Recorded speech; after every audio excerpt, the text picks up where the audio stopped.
yang ke-28, saya minta maaf ya, agak batuk. Tadi malam nggak bisa tidur gara-gara batuk saya. Ya, lagi memang musimnya, musim flu batuk.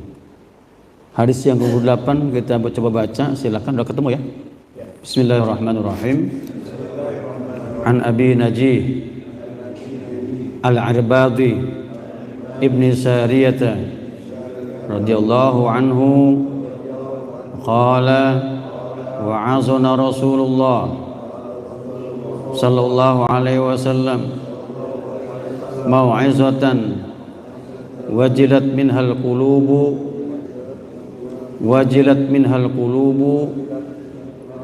wa dharafat minhal uyunu faqulna ya Rasulullah ka'annaha mau'izatu muwaddi'in fa'awsina qala usikum bittaqullahi azza wa jalla was-sam'i wat-ta'ati wa in ta'ammara alaikum abdun fa innahu man ya'ish minkum fasayara ikhtilafan katsira fa'alaikum bisunnati wa sunnatil khulafa'i ar-rasyidina al-mahdiyina min ba'di addu 'alaiha bin nawajid wa iyyakum wa muhdatsatil umuri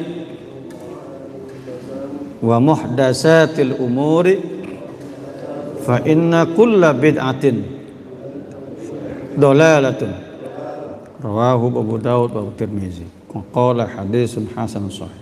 Baik, hadis yang ke-28 ini kita lihat coba terjemahannya. Diriwayatkan dari Abu Najih Al-Irbad bin Sariyah radhiyallahu anhu qala, ia berkata wa'adhana Rasulullah sallallahu alaihi wasallam, Rasulullah menasihati atau memberi wejangan kepada kami mau'izatan, satu nasihat, wajilat bin hal qulub, yang membuat hati ini terenyuh itu apa, tergugah ya, wa dharafat min hal uyun, dan membuat mata kami ini berlinangan air mata. Jadi Nabi memberi nasihat ini menyentuh hati para sahabat dan membuat mata mereka berlinang air mata. Faqulna ya Rasulullah, maka kami berkata ya Rasulullah, wahai Rasulullah, karena mau'izatu muwaddi, seakan-akan itu nasihat yang kau berikan sekarang itu nasihat selamat tinggal. Apa muwaddi? Ya, muwaddi itu orang yang mau mengucapkan selamat tinggal. Kita pernah dengar ada ada haji wada ya. Ada apalagi tawaf wada. Nah, wada itu selamat tinggal. Ya. Fa'ausina, maka tolong berikan kami nasihat, wasiat. Qala, maka Nabi berkata, usikum bittaqwallah, aku mewasiatkan kalian bertakwa pada Allah. Yang pertama, was-sam'i wat ta'ah, dan mendengar dan patuh, taat. Ya, ini maksudnya patuh kepada siapa? Kepada pemimpin, imam. Wa in ta'ammaru alaikum abdun, meskipun yang memerintah kalian itu seorang budak, yang memimpin kalian itu seorang budak. Dan pernah terjadi di sejarah Islam itu ada sekelompok budak menjadi khalifah, menjadi pemerintah. Ya, itu ada namanya kerajaan Mamalik. Mamalik itu jamak dari mamluk, budak. Silakan nanti baca itu di Google, browsing banyak. Itu pernah itu kelas budak menjadi penguasa, pernah terjadi. Fa innahu man ya'ish minkum, sesungguhnya barang siapa yang hidup di antara kalian ini nanti setelah Nabi nggak ada nih, fasayara ikhtilafan katsira, maka akan melihat perbedaan yang begitu banyak di antara umat Islam. Banyak perbedaan, perdebatan.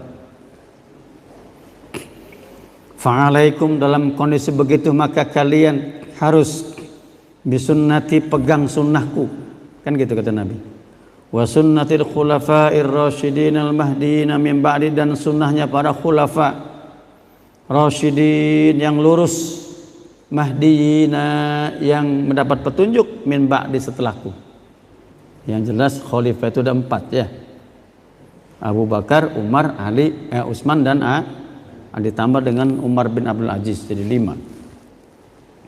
Addu 'alaiha bin nawabid, sunnahku itu addu, dan sunnahnya khulafa addu itu digigit. Bin nawabid itu dengan gigit taring. Maksudnya apa? Pegang kuat. Gigit jangan sampai dilepas. Kalau kita lihat kan binatang buas yang membunuh mangsanya itu kan dengan taringnya itu apa? Harimau ya. Sehingga itu kalau udah gigit tuh nggak bisa lepas. Ya, karena gigit itu maksud Nabi, gigit dengan taringmu supaya jangan lepas. Ya. Wa iyyakum wa muhdatsatil umur, dan jauhilah oleh kalian hal-hal baru. Fa inna kulla bid'atin dhalal, dan sesungguhnya setiap bid'ah itu sesat. Hadis ini riwayat Abu Daud dan Tirmizi. Baik. Apa yang dimaksud dengan Nabi ini di sini? Apa namanya? Nasihat beliau ini. Ya.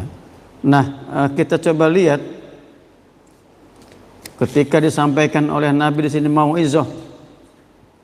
Nasihat berarti memang menjadi sunnah Nabi memberikan nasihat, wejangan. Kalau zaman sekarang Nabi udah nggak ada, mungkin wejangan dari para ustadz, para ulama melalui pengajian itu nasihat semua. Ya. Kalau kita lihat misalkan di surat An-Nahl ayat 125 ya. Ud'u ila sabili rabbika bil hikmati wal mau'izatil hasanah. Serukan kepada Tuhan, jalan Tuhanmu, maksudnya agama Tuhanmu, dengan hikmah dan nasihat yang baik. Ya. Nah, ini nasihat ini luar biasa, tapi mohon maaf, ini kalau kita lihat nasihat-nasihat ini kan banyak sekali. Bisa mengaji, termasuk juga khutbah itu nasihat bukan? Khutbah Jumat, khutbah Idul Fitri, Idul Adha itu nasihat semua. Makanya di salah satu sunnah Nabi, karena Nabi SAW yuqsirul khutbah wa la yutiluha bal kana yublik wa yuziz. Salah satu tabiat Nabi kalau berkhutbah itu tidak panjang-panjang. Ini harus dipahami oleh para imam nih, khotib.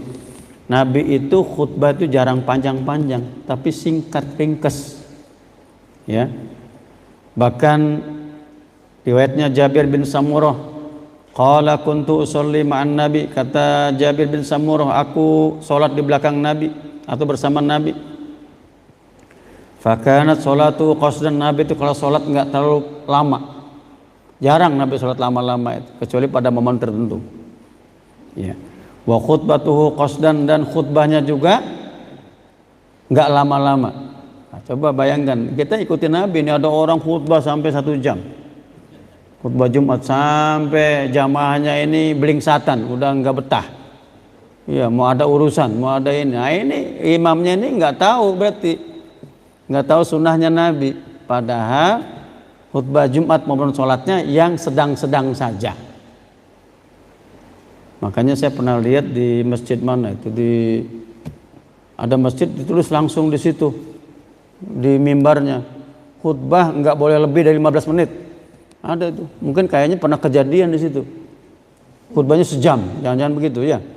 Tulis, mungkin dongkol juga di pengurusnya. Khutbah nggak boleh 15 menit. Ya, ini bagus juga karena Nabi itu khutbahnya sedang, sholatnya juga sedang, tidak dianjurkan. Maka kalau mau sholat taraweh ya 20 rakaat pakai hatam Quran itu diomong dulu sama jamaahnya, jangan tiba-tiba dipaksakan. Nanti gara-gara mau hataman Quran nggak ada yang sholat di masjid, repot ya, malah nggak bagus. Ada itu kejadian Pak, masjid maksakan ya setiap satu malam itu 1 juz, nggak ada, besok tahun depannya nggak ada, cuma tahan 3 hari, besoknya nggak ada yang sholat. Ya. Karena beda-beda orang, beda situasi, apalagi masjidnya di kota, orang punya perlu banyak. Ya. Maka jangan sampai terjadi sesuatu yang sebetulnya menyalahi sunnah Nabi khutbahnya sedang, salatnya sedang. Bahkan dalam riwayat lain dikatakan kana Rasulullah yutilul mau'idha yaumal Jumat, bahkan Nabi dikatakan tidak memanjangkan nasihatnya pada hari Jumat. Innama hiya kalimat yasirat, sesungguhnya nasihat Nabi cuma beberapa kata yang ringkas. Bahkan dalam riwayat lain juga disebutkan qala Rasulullah SAW inna tula sholatir rajul, sesungguhnya panjangnya salat seseorang, wa qisari khutbati ma innatu min fiqhihi, dan pendeknya khutbahnya menandakan fikihnya, ilmunya yang luas, ilmunya yang kuat. Salat boleh agak panjang, karena untuk bisa orang-orang yang belum ikut bisa ikut. Kata Nabi, orang yang panjang sholatnya di dalam batasan yang normal ya, dan khutbahnya pendek, itu menandakan kekuatan fikihnya, ilmunya. Fatilus sholata, maka panjangkanlah sholat, waqsirus khutbah, dan pendekkanlah khutbahnya. Fa inna minal bayani la sihran, sesungguhnya ya, bayan itu apa, penjelasan yang ringkas itu memukau orang. Kalau ada orang, mohon maaf, ngasih wejangan singkat, padat, jelas, lebih enak dibandingkan yang ceramah 2 jam ngalor ngidul ya. Ngalor ngidul kemana ya kan. Itu jadi ini salah satu sunnah Nabi. Nah, coba kita lihat di situ Nabi menjelaskan tentang apa namanya, usikum bittaqullah. Usikum bittaqullah. Aku mewasiatkan kepada kalian bertakwa pada Allah. Para ulama sudah menjelaskan. Ya. Di sini berarti Nabi ada 3 ya. Usikum bittaqullah was-sam'i wat ta'ah. Aku mewasiatkan kalian takwa kepada Allah, was-sam'i, mendengarkan, wat ta'ah, dan taat. Taat kepada siapa? Kalau yang pertama takwa kepada Allah udah pasti. Karena yang namanya takwa, kata Nabi apa? At-taqwa hahuna, takwa itu adanya di sini. Ulama menjabarkan namanya takwa itu apa? Al-imtisalu bi awamirillah. Pertama, patuh dan tunduk kepada perintah Allah. Yang kedua, wajtinabun nawahi, menghindari, menjauhi segala larangan-larangan Allah, itu pasti. Jadi yang namanya takwa kepada Allah itu. Ya. Sedangkan wasam'i wat ta'ah, patuh dan tunduk, itu terkait dengan kepada imam atau pemerintah. Bahkan banyak Nabi sampaikan patuh dan tunduk kepada pemerintah apabila pemerintah itu, imam itu juga patuh dan tunduk kepada Allah. Nggak boleh kalau pemerintahnya, kalau ya apa namanya, pemimpinnya ataupun boleh dikatakan khalifahnya menentang Allah dipatuhi, enggak. Karena kalau kita lihat di Al-Qur'an, ya alladzina amanu atiiullah wa atiiur rasul wa ulil amri minkum. Kata-kata atiu diulang 2 kali. Patuh pada Allah dan Rasul, tapi di ulil amri minkum enggak diulang. Artinya apa? Kepatuhan kepada pemerintah, kepada pemimpin itu sejalan dengan apa? Perintah Allah dan Rasul. Itu. Nggak bisa. Kalau memang pemimpin ini menyuruh kita kepada hal-hal maksiat, ya harus lawan. Ya. Jadi ada 3 nih. Nah, maka apa hubungannya, Ustaz? Kita taat sama Allah, kok taat sama pemerintah? Iya. Karena kalau dalam agama kita yang namanya pemimpin, imam, pemerintah itu punya 2 fungsi.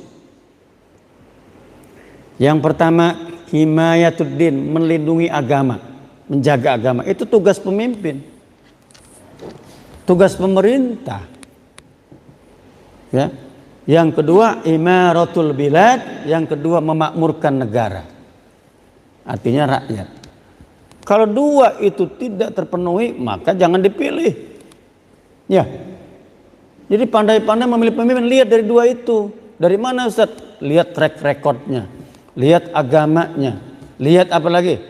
Akhlaknya, ya. Lihat lagi rekam jejaknya. Nah, itu jadi nggak perlu. Anda ini bertanggung jawab. Ini bentar lagi ada pemilihan. Pilih orang-orang yang punya dua rekam jejak tadi. Himayatuddin, punya kepedulian kepada agama. Ya. Kepedulian pada agama karena penting. Karena ini dijelaskan dalam banyak kitab, termasuk kitab As-Sultan, Al-Ahkam As-Sultaniyah. Bicara tentang itu. Yang kedua imaratul bilad. Jadi tidak benar kalau ada pemimpin tidak ada hubungan dengan agama, salah. Bagaimana mungkin ya satu pemimpin yang mohon maaf tidak peduli dengan agama, dia akan menjamin keberagamaan di satu negara. Karena bagaimanapun ya negara kita ini negara mayoritas berpenduduk muslim. Nah, itu harus dipahami itu. Jadi nggak usah kita berdebat lagi lah.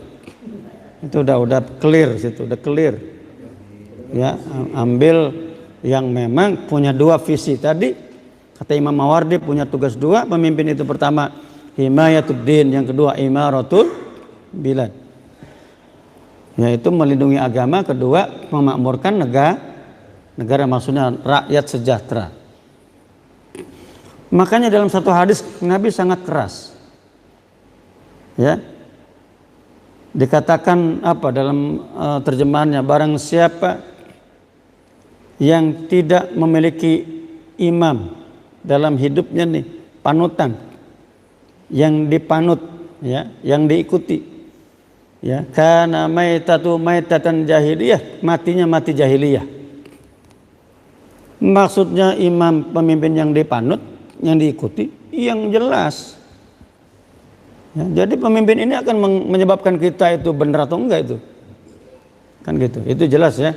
Jadi di sini artinya apa? Bicara kepemimpinan itu bagian dari agama. Makanya kalau kita lihat teorinya Abu Ala Maududi, ini seorang politikus Muslim asal India atau asal Pakistan yang kemudian banyak sekali membahas.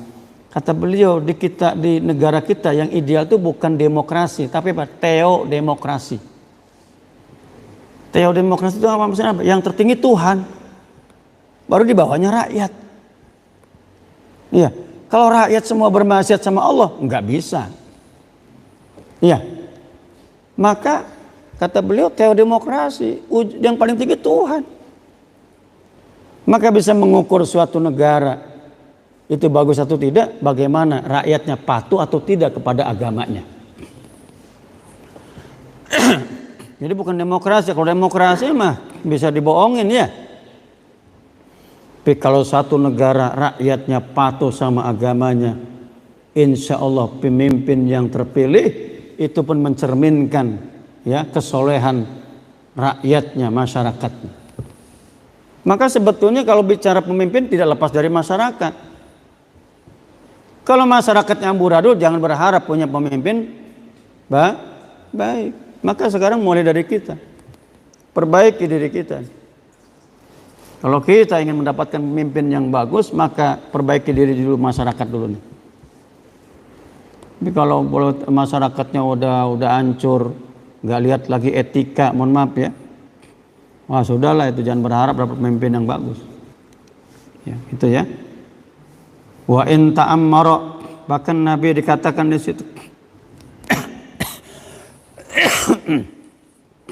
kepatuhan kepada pemimpin.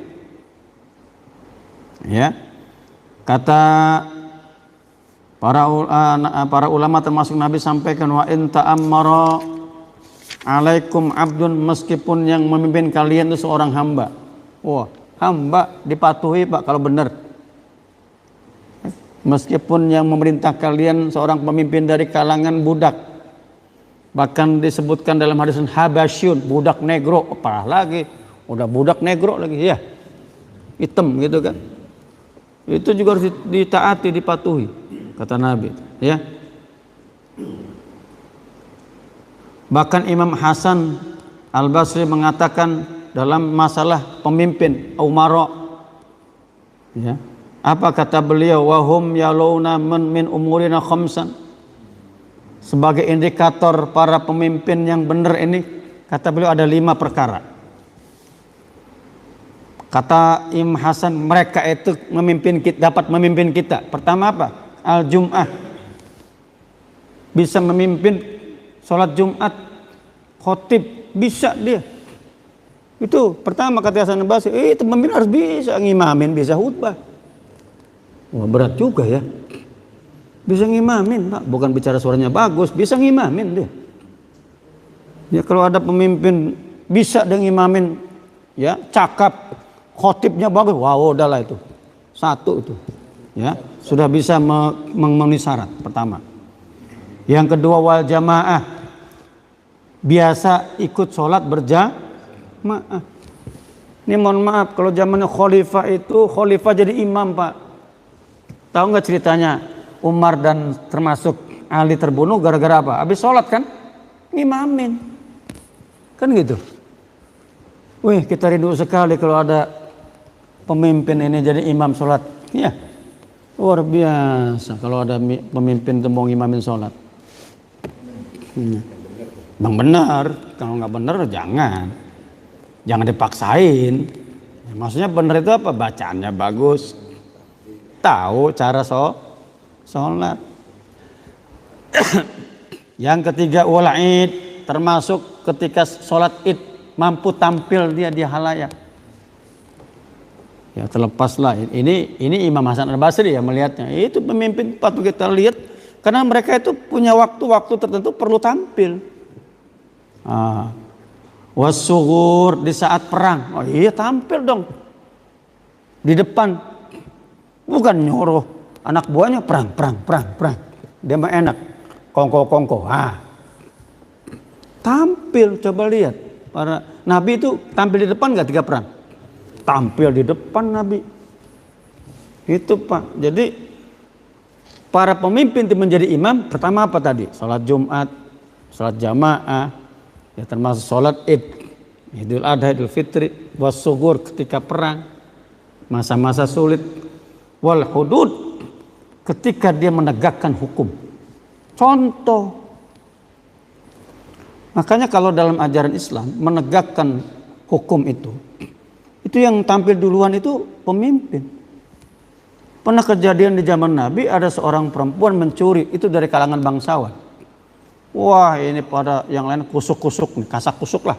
Melobi Nabi jangan ini dari kalangan bangsawan. Malu lah nanti tuh keluarganya, kabilahnya. Apa? Nabi marah. Nanti dulu ini hukum tegakkan. Seandainya mencuri itu anakku namanya Fatimah binti Muhammad, saya potong tangannya. Nabi bilang begitu. Jadi menjadi contoh juga dalam penegakan hukum. Ya, bukannya tajam ke bawah, tumpul ke atas, ke bawah tajam, ke atas tumpul. Waduh, ini sudah nih. Udah begitu. Wallahu ma yastaqimul ladina illa bihim. Kata Imam Hasan Al-Basri, demi Allah, ya, tidak akan tegak masyarakat ini kecuali dengan pemimpin seperti ini. Ya, kalau pemimpinnya sudah kasih contoh tadi itu, yakin Pak, Bu, soleh. Saya mohon maaf dan kasih contoh aja nih. Andai kata nih pemimpin di kalangan pemerintah paling bawah apa? Pak RT ya, apa lagi? RW. Rajin jamaah, wih, pasti begini nih, anunya kan masyarakatnya ya, apalagi bisa ngimamin. Iya, jadi bagus sekali dan alhamdulillah ada di kita ini banyak yang begitu. Nanti ngasih contoh, ya bagus sekali. Ya. Makanya para ulama kita banyak membahas tentang imarah, tentang pemimpin, dijelaskan dengan berbagai versi tentunya, ya. Jadi Ini yang perlu kita pahami. Nah, terkait dengan pemimpin ini, apa kata Nabi? Pernah Nabi sampaikan, ya ayyuhan nasu ittaqullaha, wahai manusia, takutlah kepada Allah. Wa in ta'ammara 'alaikum 'abdun habasyun, meskipun yang memimpin kalian seorang budak negro Habasyi, mujadda, bahkan bukan hanya negro tapi dia ada cacatnya. Fasma'u lahu, maka dengarkanlah perintahnya, wa ati'u ma aqama, dan patuhilah selama mereka apa? Menegakkan, aqama fikum kitabullah, menegakkan ajaran Allah. Itu ukurannya. Itu ukurannya yang perlu. Bahkan Nabi sampaikan dalam hadis lain, an-nasu tubba li Quraisy, al-a'immah min Quraisy. Nabi sampaikan manusia itu mengikuti kaum Quraisy. Bahkan Nabi sampaikan para pemimpin itu dari kalangan Quraisy. Sebetulnya ini kalau saya lihat bukan Nabi membatasi dari Quraisy, tidak. Tetapi mohon maaf, di dalam kabilah Quraisy, kabilahnya Nabi ini punya sifat-sifat terpuji.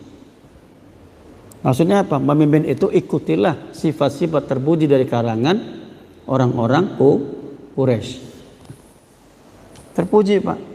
Apa diantaranya? Lebih mendahulukan kepentingan orang lain dibandingkan kepentingan diri sendiri. Coba bayangkan kakek Nabi itu menemukan sumur Zam-Zam, enggak gampang. Ya. Bahkan nazarnya itu apa? Aku akan nyembelih satu anaknya kan. Pernah saya cerita ya. Dia pengen dapat, karena dia dapat cerita ada sumur di situ. Tapi sumur itu sudah ratusan tahun terkubur.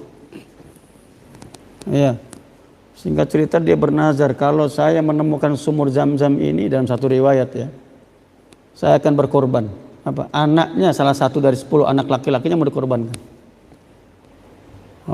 Akhirnya apa? Ketemu. Karena udah nazar, iya kan?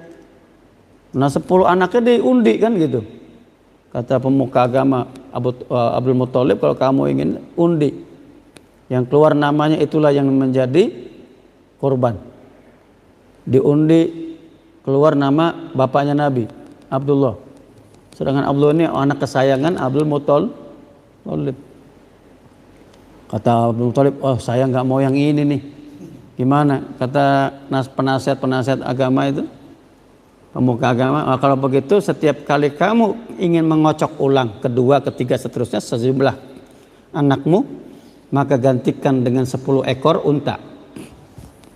Oke, nggak apa-apa, batalin yang pertama, undian pertama batalin, berarti kena 10 ekor. Kocok yang kedua, keluar lagi Abdullah. Ya.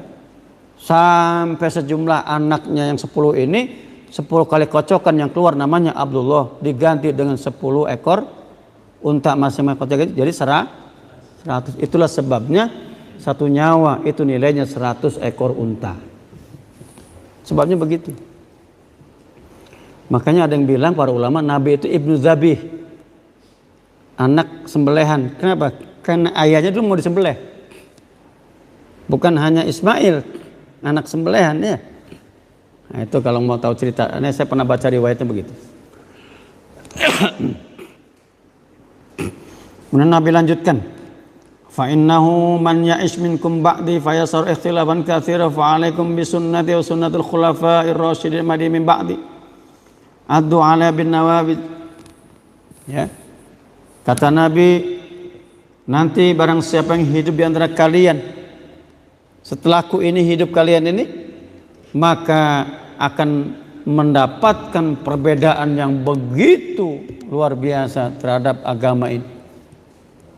Maka dalam satu riwayat Nabi sampaikan, umatku akan terpecah belah menjadi 70 sekian kelompok. Banyak tuh. Di saat terjadi pertentangan ini, kata Nabi apa? Alaikum bisunnati, maka peganglah sunnahku, kata Nabi. Ya.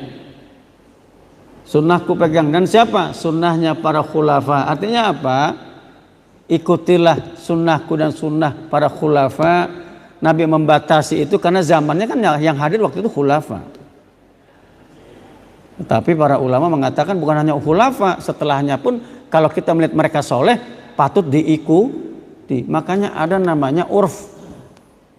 Imam Malik mengatakan selain hadis dan Al-Quran yang bisa dijadikan landasan itu antaranya al-urf, kebiasaan para ulama, kebiasaan orang-orang soleh.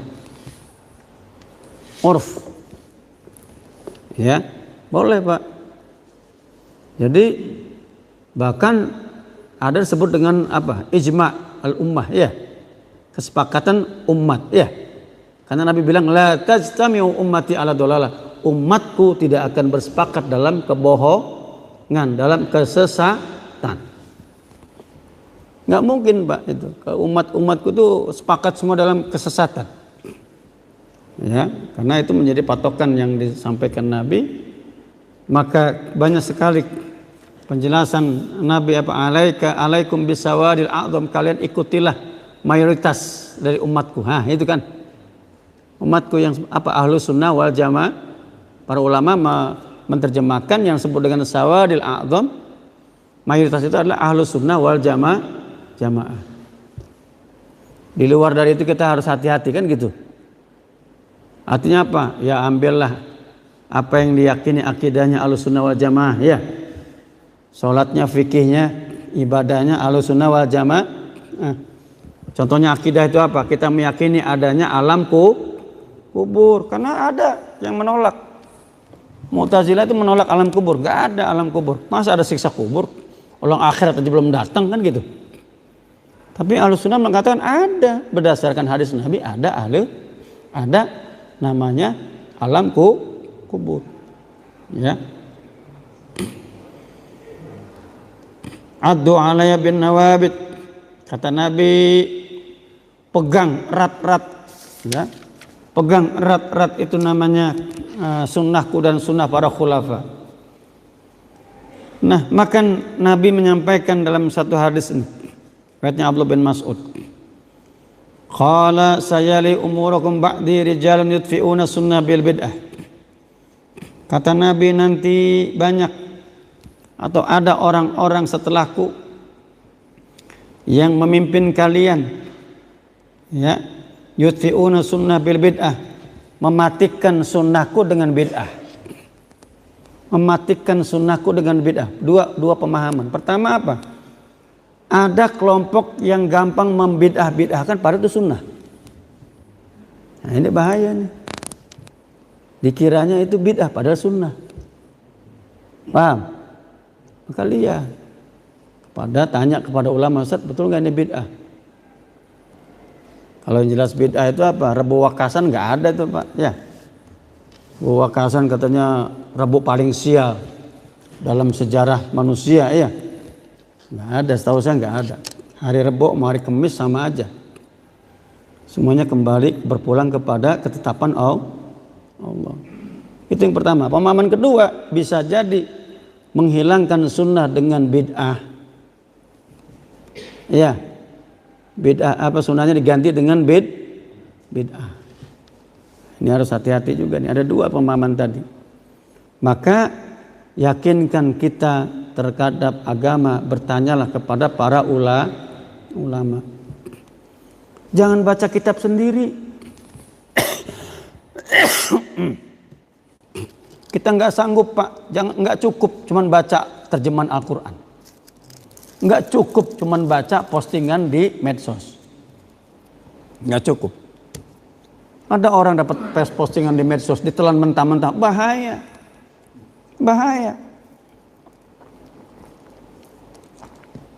Contoh tentang hadis motong kuku kurban, ya.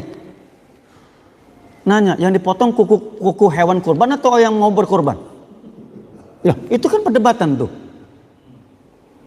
Maka ambil yang lebih kuat mana? Yang berkorban, bukan kuku hewan kurban yang dipotong. Itu ada begitu. Ya. Nah, ada perbedaan yang sebetulnya bagian daripada rahmat. Enggak usah kita masing-masing punya dalil, ya. Enggak usah kita salahkan. Itu bagian sunnah. Misalkan, mohon maaf, takbiratul ihram, ya. Ada yang agak tinggi, ada yang sedang. Enggak usah. Biarkan saja mana dia ambil yang menurut dia paling kuat. tahiyat, ada yang nunjuknya lurus, ya. Ada yang turun naik, yuharrik, ada yang diputar yuhalik. Enggak usah diperdebatkan, masing-masing ada dalilnya. Itu sunnah. Iya, rahmat. Ada yang naik dari turun dari diri mau sujud ya. Dengkul dulu apa tangan dulu? Dua-duanya ada, Pak. Ada hikmahnya bagi orang yang badannya berat, dengkul dulu apa tangan dulu? Saya mau tanya, yang badannya berat, dengkul dulu apa tangan dulu? Wah, kalau dengkul dulu dia bisa encok, Pak. Besok nggak bisa bangun deh. Itu bagi orang yang kebetulan badannya ini, mohon maaf, tidak mendukung, ya tangannya dulu. Itu hikmahnya di situ. Baru dengkul. Bagi mereka yang bisa dengkul dulu, dengkul dulu. Dua-duanya ada hadisnya. Memang ada yang mengatakan ini lemah, ya silakan masing-masing, itu kan pendapat. Ya enggak? Jadi kayak begini-begini ini kita nggak usah menyerang. Nggak usah menyerang salah orang. Ya, bisa jadi kita belum tahu dalilnya. Paham? Belum tahu dalilnya. Tentang wiridan habis sholat ada dalilnya. Abdullah bin Abbas pernah ngomong, saya yang tahu kalau sholat itu selesai, kenapa? Setelah mendengarkan suara zikir kenceng-kenceng. Lu berarti ada zikir zaman Nabi itu. Cuman pola zikirnya mungkin berbeda. Kan namanya pola zikir terserah. Mau baca apa? Silakan. Bagus semua. Yang dibaca imam juga ada dalilnya semua. Ya, baca tahlil itu ada dalilnya semua. Artinya apa? Ya, silakan kalau memang ada dalilnya lakukan. Ini Yasin dipermasalahkan. Ini kenapa baca Yasin malam Jumat? Itu kan hadisnya lemah. Oke, kalau Anda mengatakan hadisnya lemah. Pertanyaannya, emang ada larangan baca surat Yasin malam Jumat? Ada larangannya. Misalkan Nabi bilang, janganlah baca Yasin. Kalau ada larangannya kita stop, Pak. Enggak ada larangannya. Dan Yasin itu bagian Quran bukan? Bahkan Nabi bilang apa? Termasuk hatinya Quran itu Yasin. Qalbul Quran Yasin. Hatinya Quran itu Yasin. Namanya hati itu apa? Intinya, Pak. Hati manusia itu intinya Jadi nggak usah diperdebatkan. Nah, kecuali ada larangan, janganlah baca surat Yasin malam Jumat. Selesai kita sudah hadis sahih, nggak usah dibaca. Ya, kan begitu. Baik, ini saya kira dan disebutkan di akhirnya Nabi sampaikan, wa iyyakum wa muhdatsatil umur. Jauhlah oleh kalian hal-hal baru ini maksudnya apa? Hal-hal agama, apalagi ibadah ya, yang tidak ada dalilnya, baik dalil umum maupun dalil khusus. Kalau masalah muamalah, Nabi serahkan kepada kita. Ya, fa inna kulla bid'atin dhalalah, bid'ah yang setiap bid'ah itu sesat. Maksudnya apa? Bid'ah perbuatan yang tidak ada dalilnya. Meskipun tidak semua bid'ah itu sesat. Ya, ini sesat itu dalam masalah ibadah. Ya, kalau yang urusan duniawi ya enggak lah. Zaman Nabi enggak ada HP ya. Ya ada bid'ah yang bagus. Contohnya apa? Quran zaman Nabi ada enggak dicetak? Enggak ada. Ada enggak zaman Nabi Quran pakai harokat gitu? Enggak ada. Adanya zaman Ali, enggak gundul juga, Pak. Enggak ada titiknya. Enggak ada titik. Pak, bedakan titik. Bapak kalau lihat aslinya huruf Arab, enggak ada titik 1, titik 2, enggak ada. Tapi saya pernah nguji, Pak. Saya pernah nguji ada bacaan tidak pakai titik. Tapi saya paham, kalau orang yang bisa paham bahasa Arab, pasti paham. Sama orang ahli Lampung, baca aksara Lampung tanpa dikasih itu pun tahu dia. Oh ini bunyinya ini. Karena asalnya bahasa itu melalui apa? Ini jiwa, Pak. Tahu deh, oh maksudnya ini nih. Jangan jauh-jauh orang bule ngomong bahasa Indonesia. Kita tahu nggak salah dia? Tahu. Nah artinya apa? Ada bid'ah yang memang sesat, ada bid'ah yang memang bagus dalam konteks bukan bicara ibadah. Ya, kalau ibadah sudah fix, sholat 5 waktu ya 5 waktu. Ya, tapi kalau di luar ibadah itu sesuai dengan kondisinya. Ada hal-hal muamalah yang memang tidak ada pada zaman Nabi, ternyata dilakukan pada zaman sekarang dan itu dibolehkan oleh para ulama. Saya kira cukup. Kalau mau bertanya monggo silakan.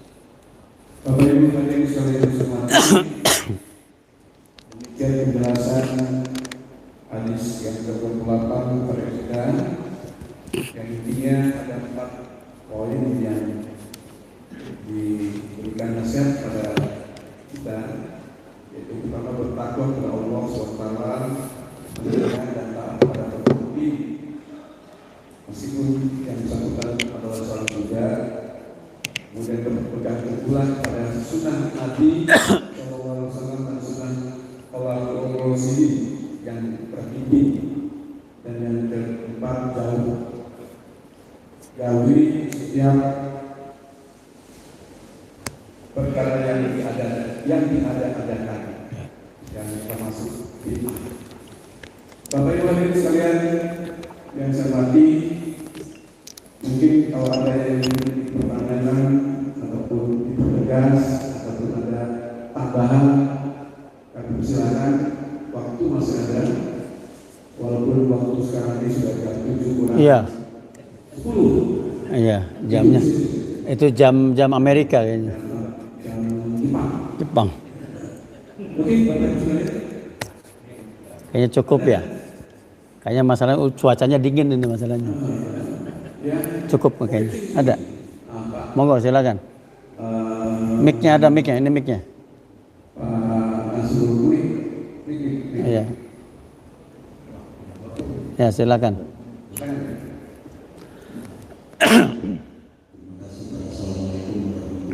Waalaikumsalam warahmatullahi wabarakatuh.